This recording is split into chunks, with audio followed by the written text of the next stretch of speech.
Back on the scene, the father and son tandem, Teofimo Sr., Teofimo Jr. They're back to training and also back to ridicule with racial comments. These men are picking spoiling for a fight. After their victory over Arnold Barbosa Jr., it seems that it is back to the same old prejudice speak.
It is time to address the elephant in the room.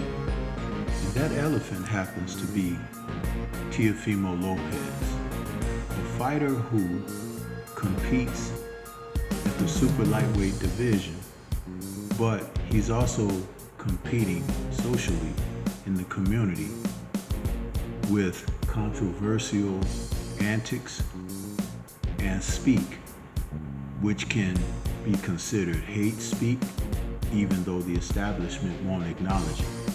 So this fighter, who is now 22-1 with 13 KOs, should be held accountable for what he says and what he does. And what we have seen of him thus far has been a great deal of controversial behavior and language that has come from both his dad and himself.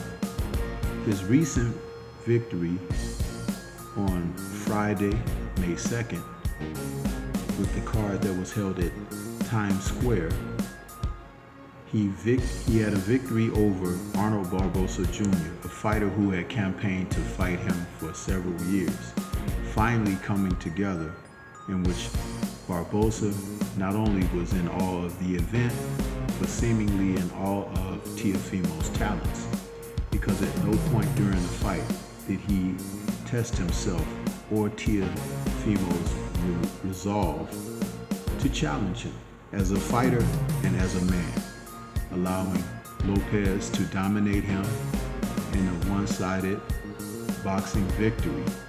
I was disappointed in Barbosa Jr. because he had built enough momentum to have confidence to challenge this man, but at the end of the day, he wasn't able to sustain.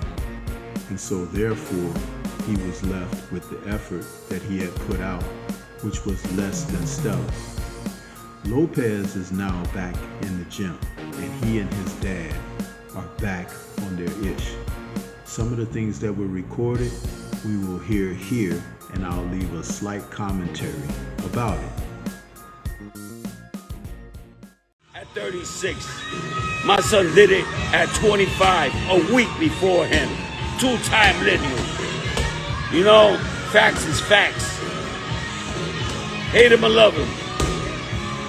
But we're in the books, baby. We're in the books, baby. He already a Hall of Famer. He could lose 100 fights and still be a Hall of Famer. Crawford just did what my son already done at 25. So sky's the limit. Still got like 12, 13, 14 more years to go. That bitch Crawford don't want to fight us because he's a bitch. I seen his legs last. I seen his legs last fight. Them shits are done, gone. You could hear the profane ridicule about Crawford, his accomplishments, and how Teofimo Sr. views his son's position in the sport. And then in the backdrop, you could hear Teofimo asking, where's the N-word at? You see, it's that thing that we talk about. When he spoke of Crawford so disrespectfully, and any of the other fighters of color in the sport of boxing, this is something he has been known to do quite frequently and to a degree where it's the utmost disrespect for the fighters at hand.